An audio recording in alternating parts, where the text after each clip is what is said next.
In 2011, director Jason Reitman and star Charlize Theron gave the world a dark dramedy that turns most rom-com tropes on their head. In 2022, we returned from our brief detour to the US to once again visit Scotland. The film is young adult. The whiskey is Johnnie Walker Select Casks 10-year. And we'll review them both. This is the Film and Whiskey Podcast.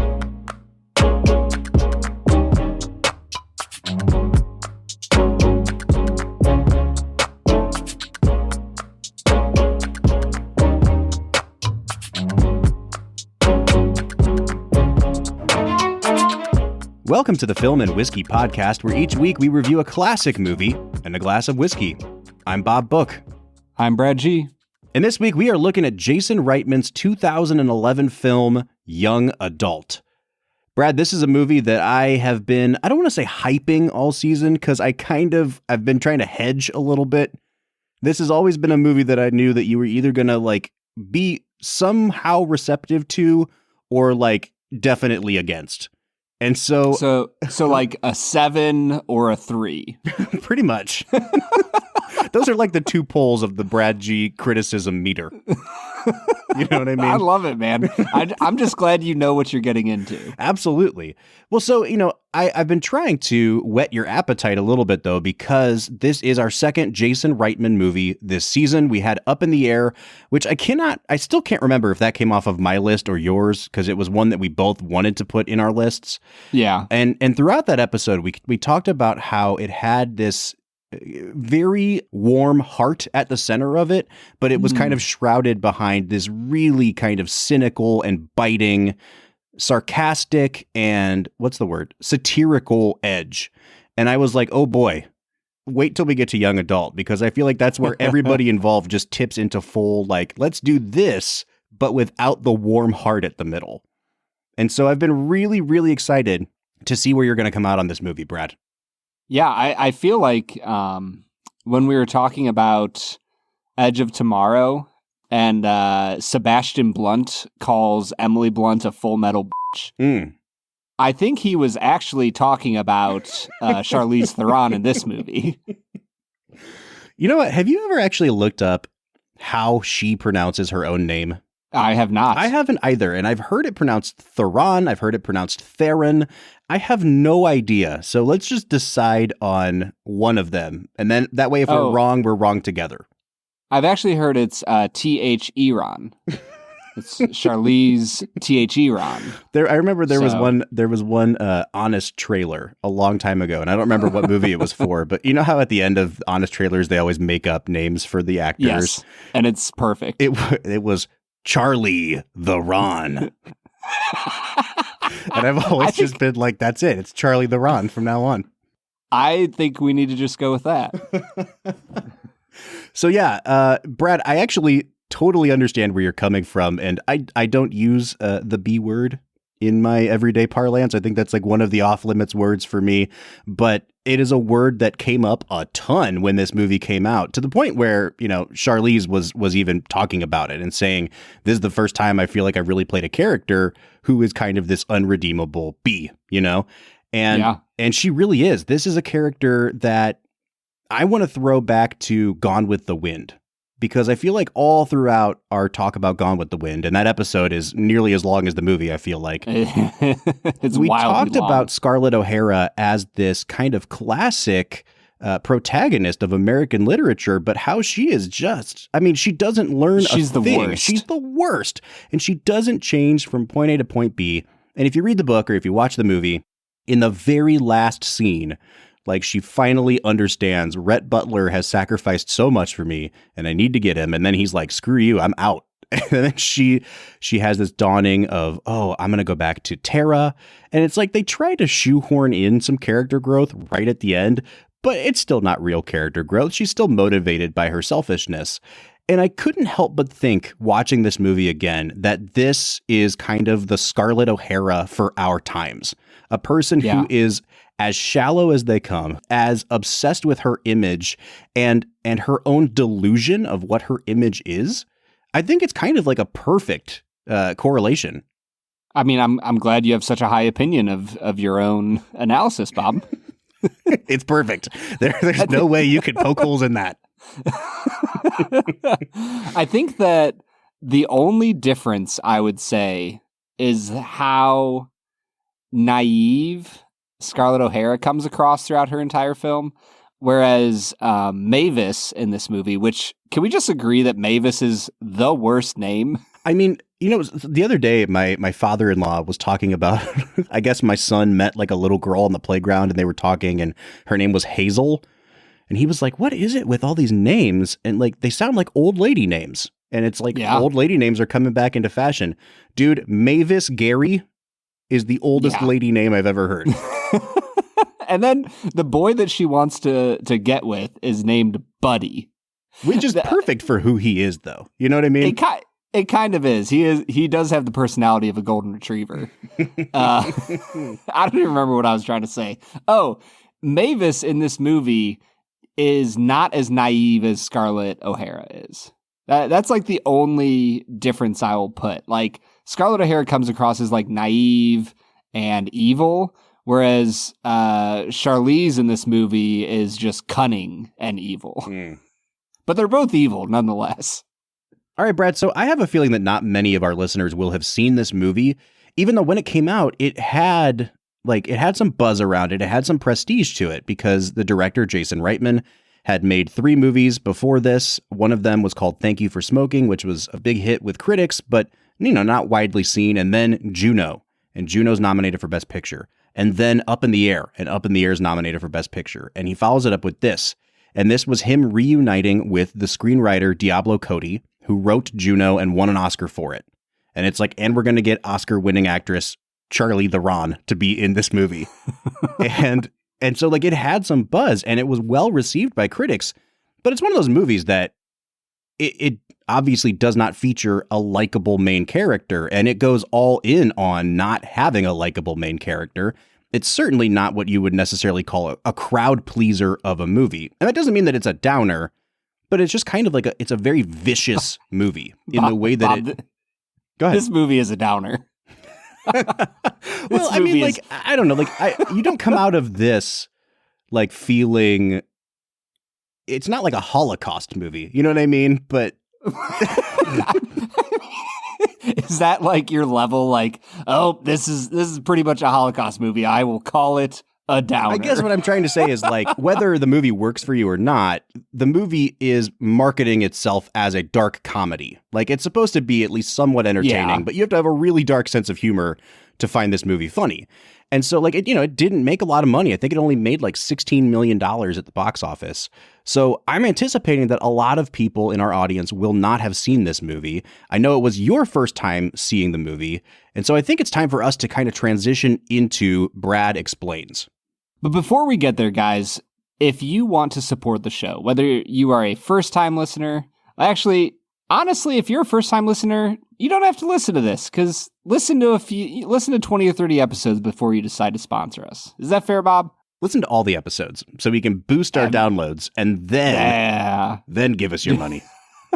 Just set your computer on autoplay, let it run through. Yeah, while you sleep. But yeah, guys, if you like what we're doing here, this podcast is not free. And we do everything we can to give you guys the best content possible. So if you want to support the show, go check us out on patreon.com/filmwhiskey. There are 3 different levels of support that you can give us: $3, $5, and $7 a month. If you are on our $7 a month tier, you get extra bonus content at the end of every single episode.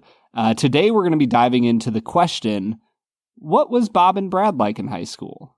Charlie the Theron. The Theron. Charlie the Ron was the queen bee at high school. What was Bob and Brad? You will find out if you subscribe on Patreon. Also the queen bee. I was the queen bee. The Queen Bob. That's right. All right, Brad, let's move into Brad Explains. This is the part of the podcast where Brad breaks down the plot of the movie that he has just seen, often for the first time. We know that this was Brad's first time seeing young adult. Brad, you have 60 seconds on the clock. Can you break down the plot of this movie? Mavis Gary, the oldest woman in the history of mankind, is living in Minneapolis, surprisingly enough. She is a successful / not actually that successful young adult fiction writer. She's a ghostwriter for a famous series. The series gets canceled because it sucks. Her life is falling apart. She's an alcoholic. She's sleeping with men that she's not really interested in. And she gets an email from her old boyfriend that he and his wife have had a lovely child. And so she obviously heads back to small town Podunk, Minnesota. It might be Fargo, Minnesota, I believe. And she tries to ruin their marriage. And in the midst of trying to get her old boyfriend back, she runs into what I will call the school cripple, who becomes her friend and confidant and lover. Oh, I like how you're framing this, Brad, because you actually texted me too, and you were talking about how you found it clever that this movie was kind of subverting rom-com tropes. And man, if there is a label that I didn't ever think to slap on this movie, it would be rom-com. So I'm really interested in how you've already kind of honed in on this one part of the movie where Mavis and Patton Oswalt's character, Matt, kind of consummate this relationship at the end of the movie. It's not the very end of the movie, and we'll get to the very end sooner or later. But yeah, there's a lovemaking scene there, and it has a lot of significance to the movie, but I'm just not sure if I would portray it in rom-com type terms. So what stood out to you about that decision, Brad, that it kind of has stuck with you as kind of the lens that you're viewing this movie through? Think about the movie Just Friends.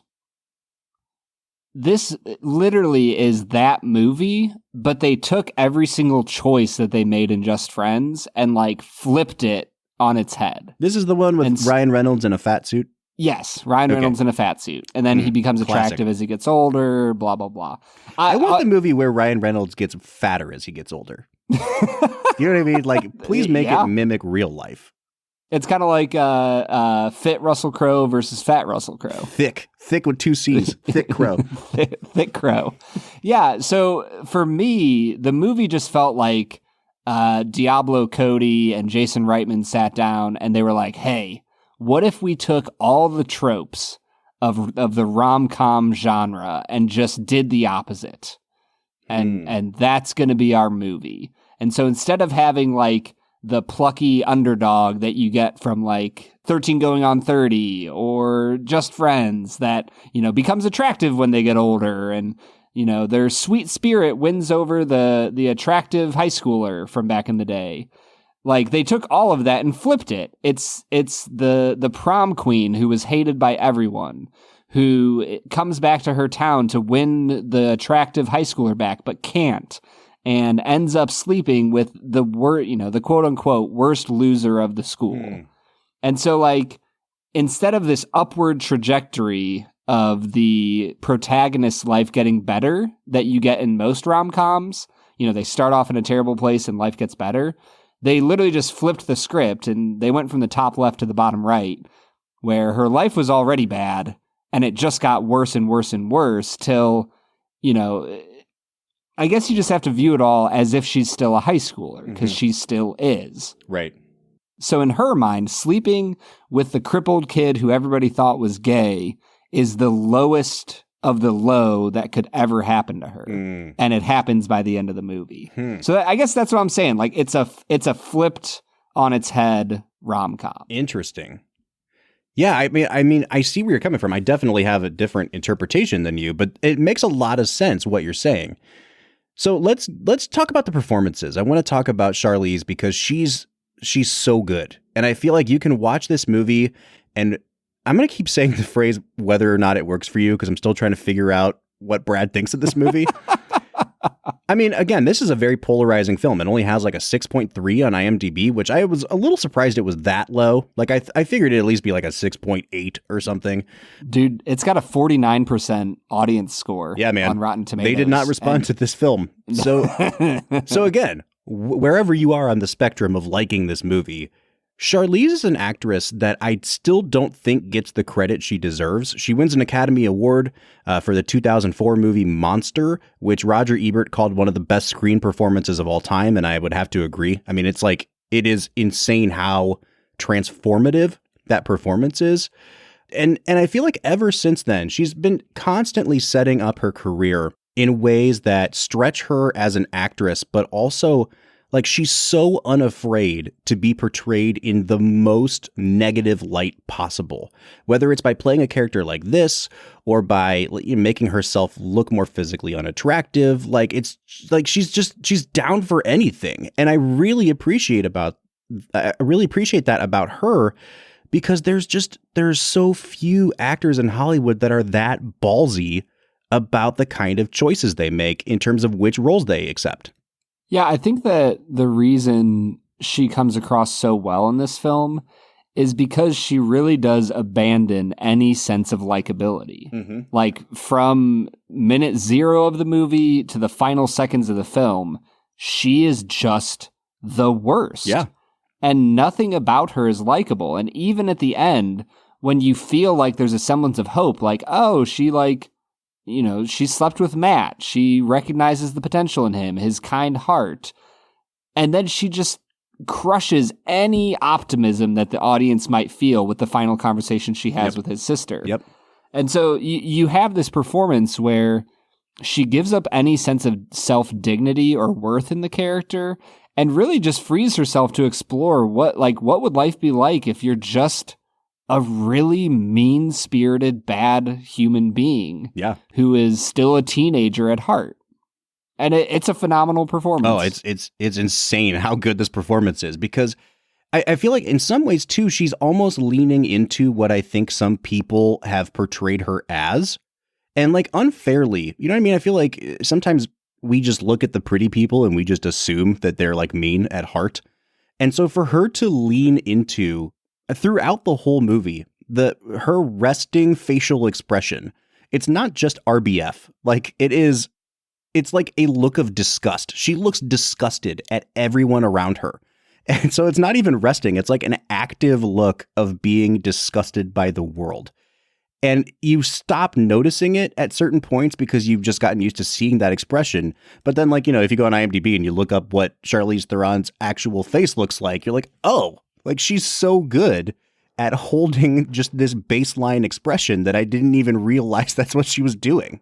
I also think it's just the way she interacts with people. Mm-hmm. Like throughout the film, I think one of the most intriguing parts of the movie is that you see who she really is in all of her interactions with people she's not trying to get something out of. Mm-hmm. And then as soon as it's another character that she wants something from, whether it's Buddy or his wife or the guy that she sleeps with at the very start of the movie, you see her put on this facade of being interested in them and being charming and kind, and the high school cheerleader that is just peppy and kind and nice. And as soon as that's gone, she just drops back into being the worst human being on the planet. And it's just really impressive. I think one really, I don't know if I would call it insightful, but like one way that I like to think about this movie is to kind of place it in the context of two sitcoms that are very famous for just having people at their heart that are the worst. And the first would be Seinfeld. And because those characters are just awful, awful people. And because it's a sitcom, it resets every episode. And like, there's no consequences for how awful they've been, for the most part. And then I feel like, in the mid 2000s, this show, It's Always Sunny in Philadelphia, comes out. And it's just, the premise of that show is basically like, okay, we can do Seinfeld on a cable TV channel and we can say so many worse words and have so many outlandish scenarios. And It's Always Sunny is one of my all-time favorite shows. Like, I love that show. And I think that's part of why I like this movie so much. But what this movie does is it asks the question of, what if you took the premise of, It's Always Sunny or Seinfeld and you had a truly terrible person, but they weren't in a sitcom environment? I thought that was Breaking Bad. There you go. Do not get me started, Brad, on your horrible Breaking Bad take. Like, not today. But really, like, it does put her in a real world environment where no one else is in on the joke. No one else is behaving outlandishly. They're just kind of like watching her implode. And the fact that it's set in Minnesota is like, it's no accident, right? These people are Midwest nice, and they're really putting up with her like insults and her breakdown and her alcoholism and her depression in ways that people in other cities would absolutely not tolerate. And you know what's going to knock a point off this movie for me, though? Go for a half point at least. No Minnesota accents? There's not enough Minnesota accents.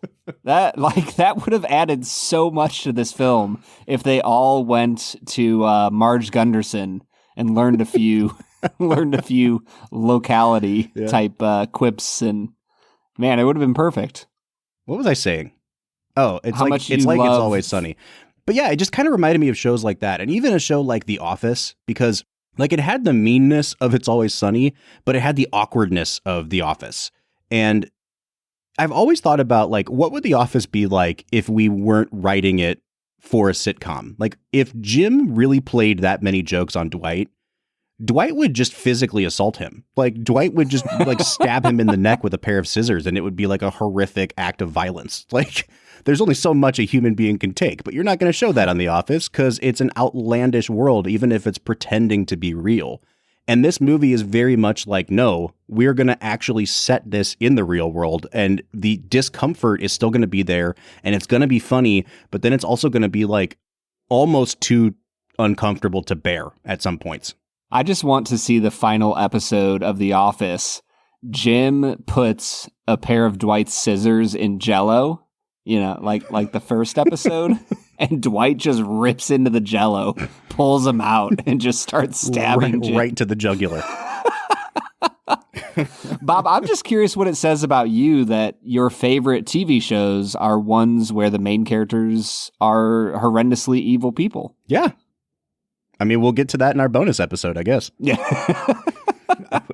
I told you I was Mavis Gary of my school, and you didn't believe me. Well, here's my question. I think that the other main character in this movie is played by Patton Oswalt. It's the crippled guy named Matt, and I call him crippled guy because that's basically what Mavis keeps calling him throughout the movie. What did you think of Patton Oswalt? I think he's phenomenal. He was getting a ton of Oscar buzz this season, the season that this movie came out, and he didn't get nominated, and it was actually a really cool thing. Like he went on Twitter and made this big long thread of, hey, I'm, no worries here. I'm just hanging out with, and like listed a whole bunch of other people that didn't get nominated, and he made light of it. But this was supposed to be the one that kind of like put him over the edge into like, I am a respectable actor now. And I think he's so good, and he is so underrated in how complex he can do a line reading. Like there are so many layers of guardedness and woundedness, but also like you can tell that character is using humor as I don't want to say as a crutch, because that's a horrible metaphor as we learned from the movie. But see what you did there, yeah. Bob. But do you know what I'm saying? I think he plays all those layers really, really well. Yeah, he made this movie bearable. The reality of the movie is this is one of the most unbelievable movies that is ever trying to be set in the real world. Like I think there's and maybe this is just me betraying my Midwestern roots, but there's like a certain level of reality that gets placed upon movies that like set themselves out in the suburbs for me. That like they show you driving past Chili's and Tim Hortons and like your normal crappy chain food places, and they show you interacting with these nice down to earth Midwestern folk. And so the idea that this could even happen the way it happens is so unbearably fake. If you didn't have Matt in the middle of it going, hey, you're an idiot. Stop doing what you're doing. Hey, quit it. He's married and he's happy and they just had a kid and you're a homewrecker. Yeah. And like, if you didn't have Patton Oswalt as a stand-in for the audience and like pointing out the stupid bad decisions she's making, I think the movie would just come across like she's insane. Mm-hmm. And so I think Patton does a phenomenal job. Honestly, I think I like his performance a little more than Charlie's. I just think that it was easier to play a one-note character like Mavis than it is to play someone like Matt, who's genuinely conflicted, who like is interested. The way I portrayed it, or the way I took his portrayal of Matt, he wasn't necessarily interested in like sleeping with her from the start. No, not at all. Like he thought so lowly of himself, he wouldn't even think about that, which freed him to be like, man, I'm just going to try to be friends with this girl who's clearly depressed. She states that she's an alcoholic many times. Like, I'm just going to try to bring some friendly Midwestern advice to her life. And I loved that, man. And he becomes more conflicted as the movie goes on. He like wants to help her, but he also wants to help his friend Buddy, and he just doesn't know what to do. And so for me, I think his performance is more impressive. I think the really interesting dynamic, and this is probably my favorite script of Diablo Cody's, because I think that it's so multi-layered and it touches on so many things. And I think it does them in really, like, sometimes in subtle ways, sometimes in really overt ways. But in this movie in particular, like, what draws these two characters together is that they both kind of arrive at the conclusion that everyone around them in this town is ordinary and unremarkable. But they arrive at that conclusion from two wildly different perspectives, and that's what informs their relationship throughout the whole movie. Like, Matt's character was the victim of a hate crime back in high school. And for him, like, the sad, depressing, and yet still somehow funny to him irony is like, they beat me up because they thought I was gay and I was like this other, and it turns out I wasn't gay at all. And yet here they all are still becoming like this unremarkable bunch of people that are, going to Chili's and living these like podunk lives. And like they thought they were so much better than me in high school. And the irony is like we all ended up in the same place. And he has this, I don't want to even call it like a healthy perspective because it came from such a traumatic place, but he's almost able to laugh at it, at how cruel it was.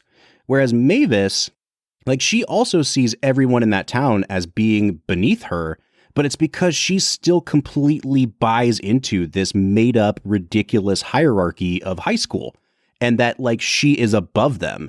And she carries that with her and truly believes it because it's the only thing that is like giving her any sense of purpose in life. And I just love the idea of the visual of these two people sitting next to each other at a bar and both just kind of asking, like, God, aren't these people around me so depressing? But one of them realized a long time ago that all of this was a sham. Like, all of the high school drama and bullshit was just a sham. And the other one is still like desperately clinging to that because that's the only way she can construct some sort of meaning for herself. Like, I just love that they bring these two characters together and you think it's because they're kindred spirits, and they're really not kindred spirits at all. Like, they are in wildly different places, and you realize that by the end of the movie. Here's the interesting thing, though.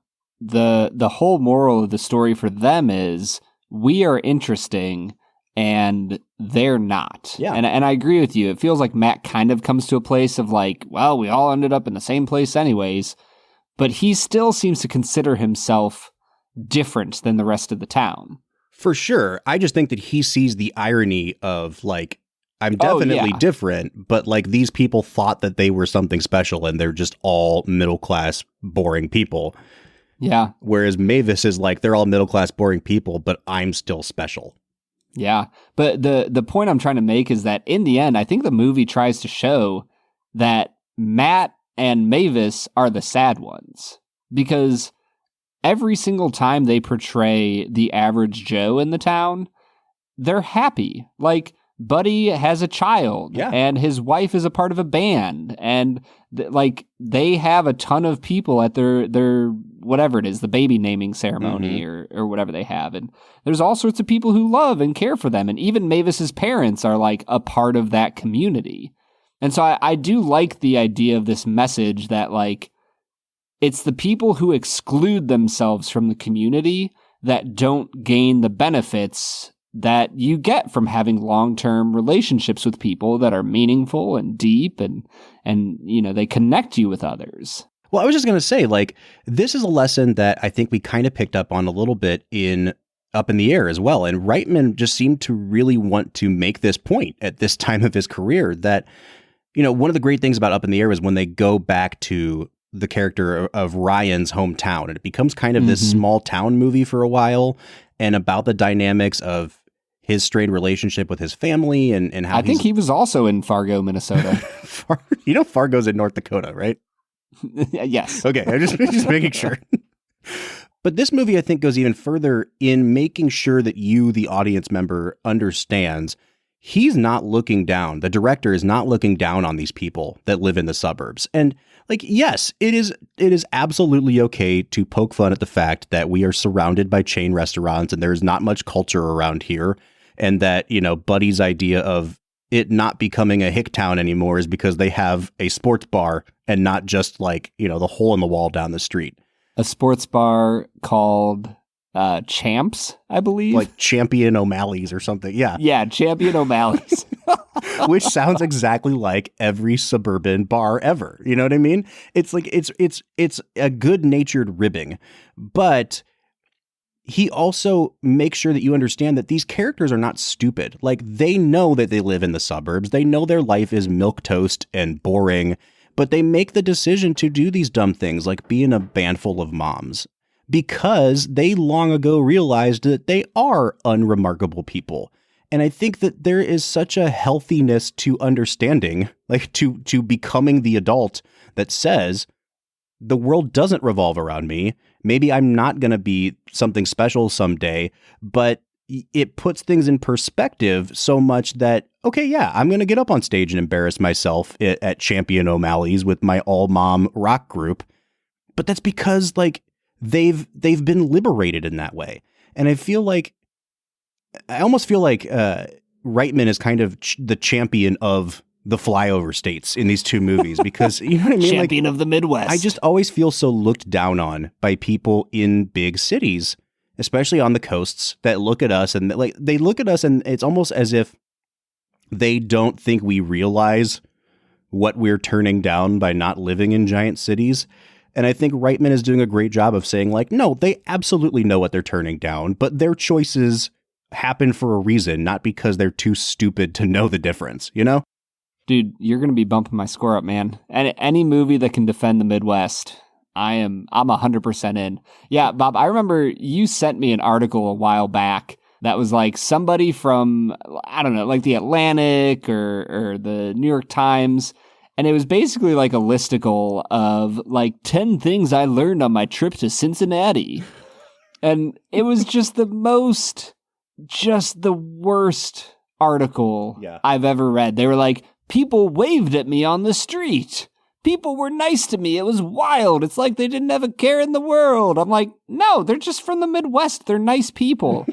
Like, you don't have to be a dick to survive in this world. Like, you can smile at people. Oh, my gosh. Brad, so I'm with you, man. The Midwest is the place to be. I agree. All right. And on that note, let's abandon the Midwest for Scotland and let's try. Oh, dude. I'll do it in a heartbeat. Let's try this Johnnie Walker. What do you say? Let's get to it, man. All right, so today we are checking out Johnnie Walker Select Casks 10-year. And I actually think that the full name is Johnnie Walker Select Cask 10-year rye-finish, which I might as well just read the whole label. Like, I should just read the Surgeon General's warning at this point, because that's a mouthful. Apparently, Brad, back when this expression launched, Johnnie Walker was trying to start up a series of whiskeys or a line of whiskeys that were all called Johnnie Walker Select Casks. And I honestly can't tell if they ever followed that, like this one up with any more. It looks like there might be some, but they don't necessarily say Select Casks on them in big bold letters the way this one does. So like when you Google Johnnie Walker Select Casks and nothing else, this is the only expression that really comes up on Google. So that failed experiment. It failed experiment, but, we have it in our glass, so we're going to hope that it was a good failed experiment. This is a 10-year aged single malt from Cardew, which is a distillery in Scotland, which we are going to try one of these days on the podcast, Brad. It's a blend of whiskeys aged in first fill American oak casks for 10 years, and then they finish it in ex-rye whiskey casks before watering it down to 46% ABV or 92 proof. So now, 92 proof, at least it's not 80. I'm happy for that. And it's 10 years old. And they finished it off in rye. So I'm expecting good things out of this. Yeah, everything, on the label looks interesting, looks fun. But the only thing that will really tell us, Bob, is what we get once it's in the glass. And I'm curious, what are you getting here on the nose, Bob? You know, the interesting thing about this is that I'm getting some of those like dusty, like sawdusty kind of notes we've been getting on some bourbons and ryes lately.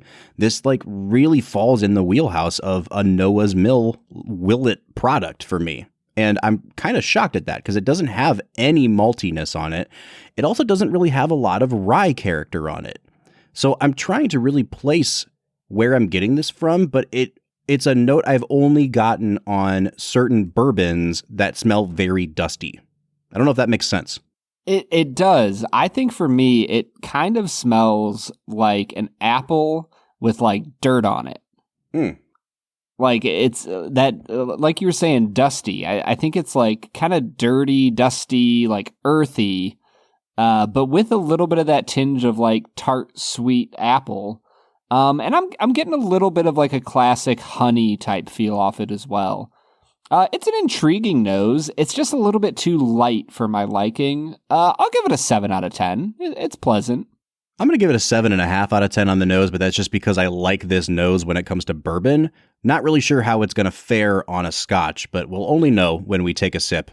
Brad, what are you picking up on the taste here? It's got a nice little bit of graininess to it, a tiny bit of barley. And then for me, it kind of sticks in that honey and apple vein. It's a nice, soft, unimposing flavor that really just lingers on your palate for a while. I like the flavor here a decent amount. I'll give it an 8 out of 10. Wow, this is very sweet. Like, very sweet. Almost to the point where, like, you would think that it's been, like, artificially sweetened somehow. The only thing on this that would even remotely suggest that it might be a scotch or have like malt in it is that it does kind of pick up this like very kind of soft bitterness towards the end. And it almost reminds me of like when you eat like raspberries or blackberries that aren't quite ripe yet. And there's a sourness to it, but there's also like this very distinct berry bitterness. I don't know how else to kind of phrase that, but that kind of lingers a little bit for me at the back of the palate. I don't know that I would have pegged this as a scotch, Brad, if you just stuck it in front of me and said, like, what category of whiskey is this? Like, I would think that it was some weird blend of things. Would not think that it was a scotch. And almost like a High West smoke fire. Yeah. Like, exactly like that. So, I mean, it's good. And I think that this could be like a really good gateway whiskey into getting someone into the world of scotch. But it's like this real funky outlier. So I like the taste. I'm not sure what to do with it. I'm going to give it a 7.5. Yeah, and the finish is a little bit lacking for me. There's a little bit of spiciness there that I think you get from the rye barrels. It's a little bit oaky. That barley kind of sits there. It's a decent finish, but definitely the lower end for me. I'll give it a 7 out of 10. Yeah, I'm kind of in the same spot. It's really nice and mouth-watering, but there's just not a lot of flavor to it. It's a very kind of generic, bland sweetness. I don't even know if I'd call it honey. I'm going to give it a 6.5 out of 10. It's just a weird whiskey, Brad, in that I like this better than the score I'm giving it. I don't know if that makes sense. Like it's a very pleasant and very enjoyable, but I would still kind of call it unremarkable. Yeah. Well, and that's, I think balance for me is where I'm going to put that. I'll give it a 6.5 on balance. There's some nice notes throughout, but nothing that really makes it stand out in any impressive way. So just a 6.5 on balance for me. I'll give it a 7 on balance. Like, I think that this is a pretty consistently enjoyable experience all the way through. It's just nothing to write home about. So I'm at a 28.5 so far, and that takes us to value. Brad, this is no longer being sold in the state of Ohio, so the failed experiment is over here. You can still find it online for relatively cheap, like comparatively. I've seen it for like $45 online, and that seems to be kind of the midpoint. It looks like at one point it was selling for $35. There are also websites that are price gouging because it may be discontinued at this point. So let's just say that you're picking this up, Brad, for $45 to $50. Where are you coming out on the value? Man, $45. I think that this is a pretty solid value in the world of scotch for $45. Like, I was kind of getting ready for you to say like $60 to $70, since it's a select cask. So I was a little worried about that. I'll give it a 7 out of 10 on value. I can think of a lot of other scotches that I would maybe buy this over. It's a unique, fun, interesting blend that I'm down with. Yeah, I'm going to give it a 6.5 on value, and that takes me out to a 35 out of 50, which is right at the point where we usually start recommending that you try something, if not buy it. I definitely think this is worth trying. This is like one of the most you don't even have to think about type of whiskeys that we've had in a long time. Like, you could pour this in my glass, I would enjoy every sip, and I wouldn't even realize I was drinking anything. I would just focus on the conversation around me.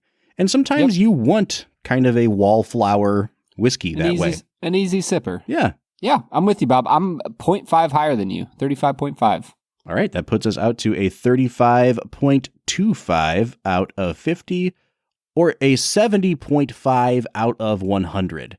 I don't think I'd recommend buying a bottle of this, especially since it's only like $10 cheaper than Johnnie Walker Green Label, which is kind of widely regarded as like not only the best Johnnie Walker, but the best value in Johnnie Walker. I really like Green Label a lot. So try it.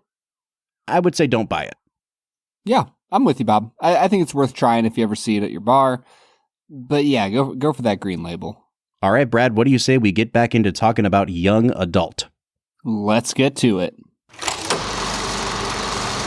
All right, everybody. That was Johnnie Walker Select Casks 10 Rye Barrel Weeded Portfolio Whiskey number 7. A whiskey that Bob and I were decidedly decent on. Yeah. Decidedly decent is my middle name. I thought you were the queen bee at your school. I wear many hats, Brad. So, Bob, we're talking about young adult. And before we get into final scores or any more analysis we have, we need to get into the greatest segment mankind has ever created, which is 2 Facts and a Falsehood. 2 Facts and a Falsehood. I love your announcer voice. Trying to give you like a nice little radio bumper there. I appreciate it, man. 2 Facts and a Falsehood. If you don't understand what that means, then it's where I lie to Bob, and he needs to figure out how I'm lying to him. Is that about it, Bob? You know, and you are both like a really good liar and a truly terrible liar.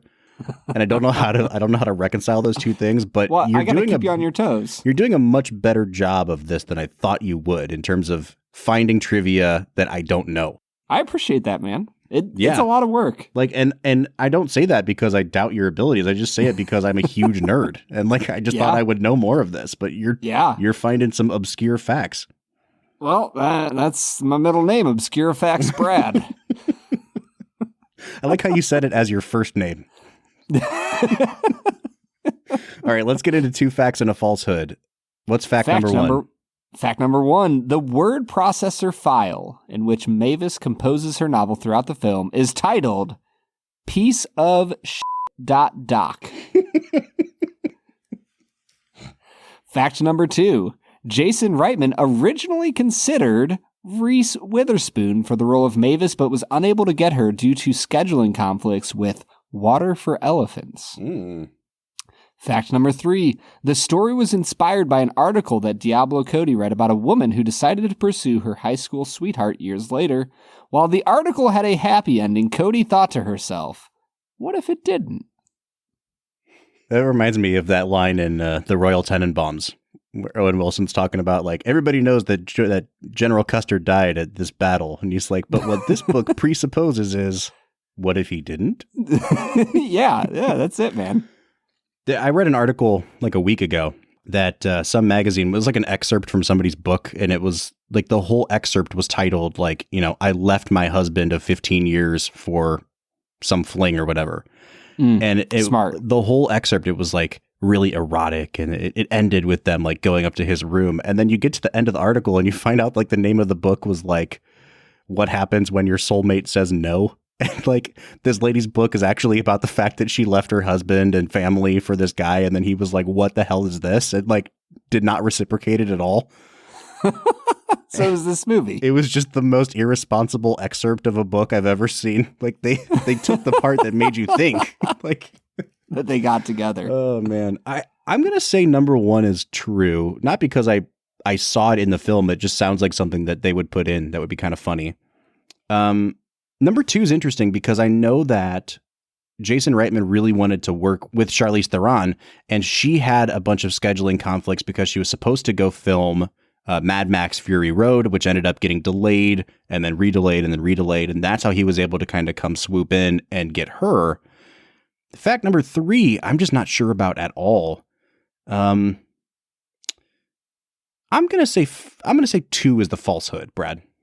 Bob, you are 100% correct. Hey! Nailed it. Got it. And I got to share that fun article with you.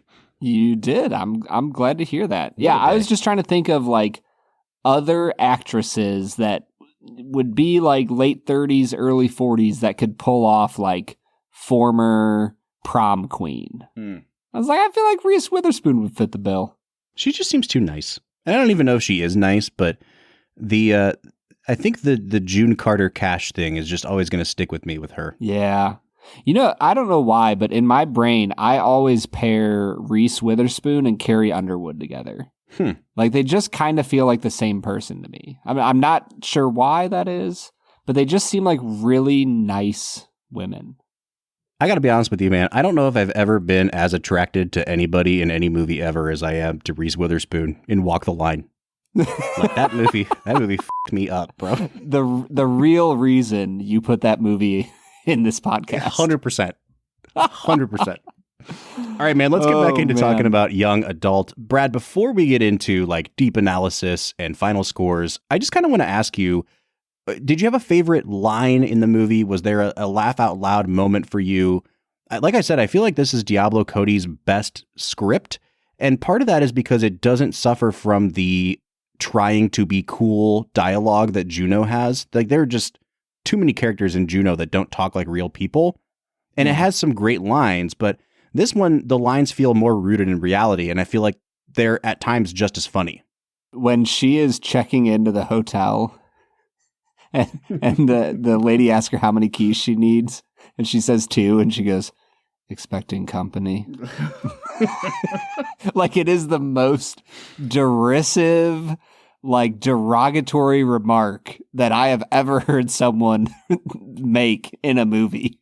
I took down 3 and they're all great, but the first time that she meets up with Matt at the bar and then gets really drunk and tells him her true intentions, that she's going to try to break up Buddy's marriage, and then sees him the next day at Champion O'Malley's or whatever, and then Matt's there, and Buddy comes back to the table, and Matt's like, hey, congratulations on your little one. And he looks right at Mavis, and he goes, what a wonderful permanent commitment to make.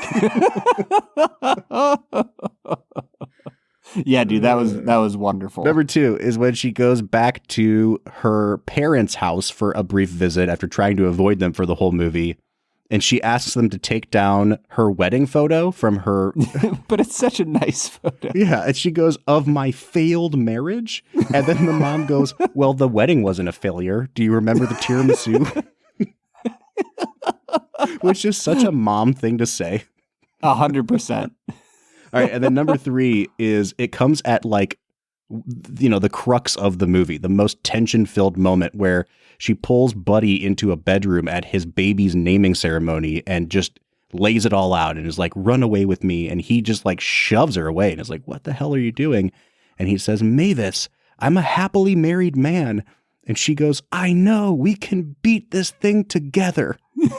Like she says, she talks about it like she's talking about like he came down with a bad case of cancer or something, you know, like we can beat it together.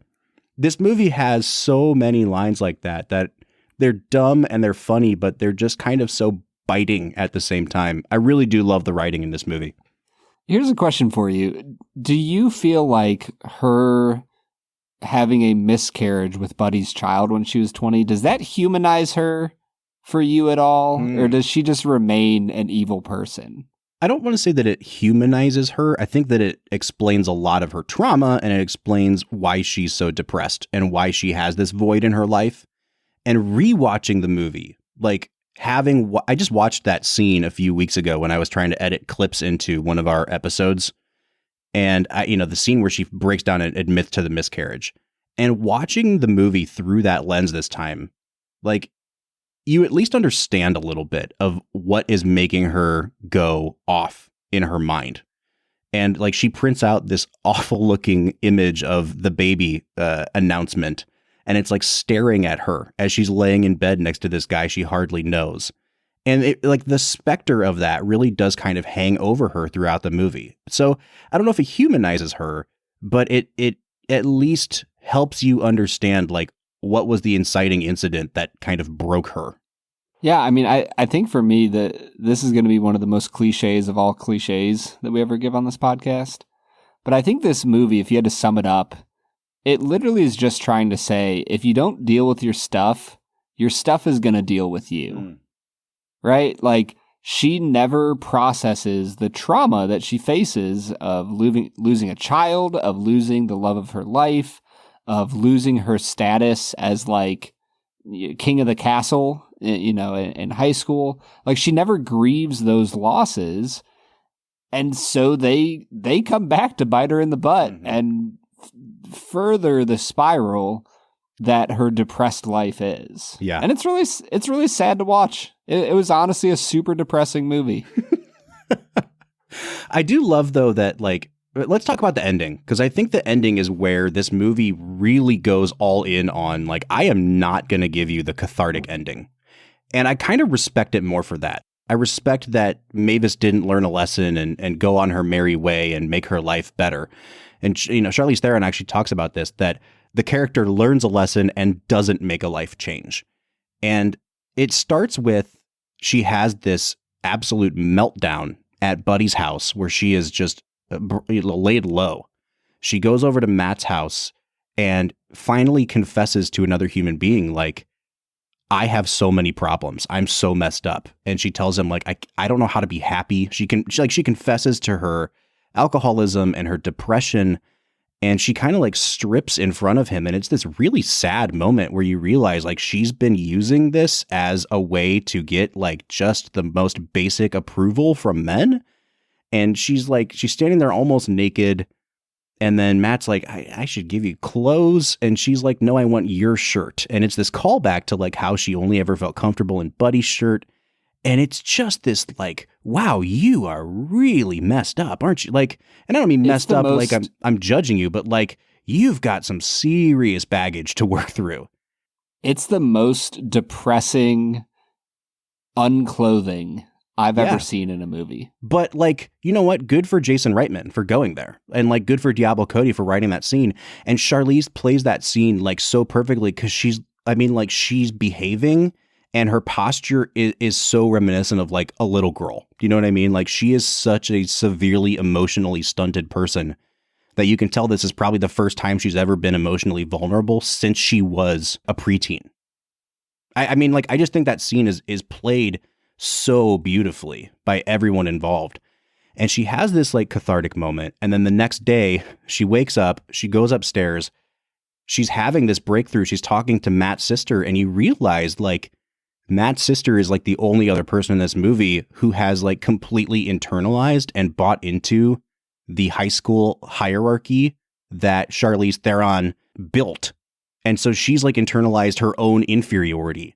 And when she finally has a chance, like she props Mavis up and puts her back on this pedestal. Mavis is finally having this moment of clarity. And she's like, no, like you are better than all these people. You like F everyone in this town. They should all die. And then Mavis is like, oh yeah, you're right. Like they should all die. And I do hate everybody. And it's like, it's almost like the horror movie ending. And I kept thinking like, what is another movie that has this kind of thing where like the main character learns a lesson and then unlearns it? And the only movie that we've seen together that I can even draw a comparison to would be Gollum at the end of Two Towers, where, you know, he listens to Sam's speech and you think for a moment that like something has finally touched his heart. And then they cut to them like walking away in the forest and it pans over to Gollum having this crisis again, where you realize like his, you know, mental illness or whatever you want to call it is going to take over.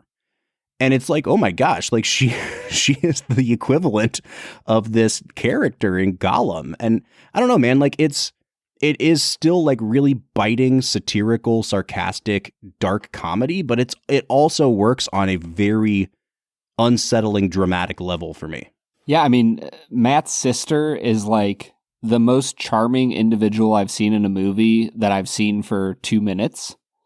Like, in that little spot, she's just sweet and charming and kind to Mavis in Mavis's lowest moment. And, like, you see everything in her of, like, she's just a good person. And then in the moment of her saying, like, well, you're going back to sea, like, take me with you. Like, we could be friends and I could make it in the big city and I could get out of this little podunk town. Mavis just looks at her and goes, no. She goes, Fargo and it's looks good on you. Yeah, it's such a condescending. She goes, you're good here. And then like walks away. And it's like, oof, God, it's Mavis. the worst. But even that, it's like, she is good there because she's a good human being and good human beings live in this town. So like it's even that has like a double meaning. Mavis thinks that she's putting her down, but the filmmakers are actually telling you that from a lower moral position, Mavis is actually honoring her where she's at. Like, this is actually a good place for you because you're a good person. Right. Even if she doesn't realize that's what she's saying. Yeah, even if nobody in the room realizes that that's what's being said, hopefully the audience picks up on that. Bob, I think I'm at the end of this movie. My struggle with this film is that the writing for the movie is genuinely brilliant. I think it is a really amazing, cutting satire of what happens when you don't grow up, right? You are still a young adult, as the movie title tells us. The problem I have with this film is that it covers this brilliant writing with just layers and layers and layers of fluff, of like dark jokes. And, you know, we didn't really talk about Patrick Wilson as Buddy, but like he is just the most bland golden retriever character ever, which fits the writing, but it doesn't come across great on screen. And I feel like that's my issue with this film, is that you have to dig and dig and dig to get at some of this, the meat on the bone. And honestly, by the end of the film, it's just a depressing movie. It is so incredibly sad. I just sat there going like, oh yeah, this is just a train wreck of a human being who will never learn her lesson. And then the moment you think she might learn the lesson, she doesn't. And she chooses not to. And you just kind of get left with a point where you're like, well, crap. That was really sad. So for me, I respect this movie. I like what it did. I personally just don't like it a lot. So I'm going to give it a 7.5. Oh, all right. That's higher than I anticipated. So here's what I'll say about the movie. I had given it a 10 out of 10 when I first saw it. I thought that it was like a not revolutionary, but like a touchstone moment in American comedies because it is so vicious and so dark. I don't think it's a perfect movie. And I think that, you know, with over 10 years now of space between its release and the first time I saw it and today, I think I'm going to give it a 9 out of 10, Brad. I think that it's a really important movie in terms of like, if you were building the pantheon of high school movies, I think that this is a movie that I would recommend having in the pantheon of high school movies, because it's one of the few movies that really deals with the way that what is done in high school can really f*** you up later in life. The way that we all, for 4 years, whether we bought into the bullshit hierarchy or not, we had to cope with it and we had to live with it for 4 years. And I remember like so many times talking to my parents and they're like, you just gotta wait till high school's over and then you will never have to think about that again. But it is like an all-encompassing social dynamic that teenagers and young adults carve out for themselves. And this is a movie all about what happens when you don't learn how to move on in a healthy way from what happened in high school. Like, if the characters in The Breakfast Club met up again 20 years later, like, there are elements of this movie in there. Like, I just know that there is. And there's a few movies like that. The Big Chill is another movie that kind of deals with some of these themes, but I think this is one of those movies that takes kind of an unrelenting look at the psychological effects of high school. And that's why I really appreciate it. I will say, this movie, I think, came out at the perfect time, Brad, because it came out right before YouTube and Instagram really took hold. And I think that really helped Mavis go back to her town and at least kind of plausibly pass herself off as successful to a lot of people. Yep. Where like today, they would just look for her Instagram, and if she doesn't have like a blue check mark next to it, they'd be like, oh, you're just lying to me. But it did a really good job of predicting and kind of like presaging where I think the next decade of American culture would go. Like throughout this movie, she's watching American Idol, and she's watching beauty pageants, and she's watching Kardashians on TV. And it is such a cue and a clue into her character and like what she values and who she's modeling herself off of. And I think in a lot of ways, this movie is really prescient and predictive of like what we see in people and how they behave as quote unquote influencers today. So I'm going to give it a 9 out of 10. Brad, you gave it a 7.5 out of 10, which puts us at an 8.25 out of 10. I'd really like to hear what Film and Whiskey Nation thinks of this. If you've seen this movie, please reach out to us. You can find us on social media, Facebook, Twitter, or Instagram at Film Whiskey. Or you can jump on Discord. We are on there every single day talking to you, Film and Whiskey Nation. So you can find a link to our Discord at the end of every one of our show notes. Jump on there and join the community. Next week, we are rejoining the Tom Cruise hive. Brad, I cannot wait to talk about Mission Impossible 3. Perhaps the best villain in the Mission Impossible franchise. We'll discuss next week. But until then, I'm Bob Book. I'm Brad G. And we'll see you next time.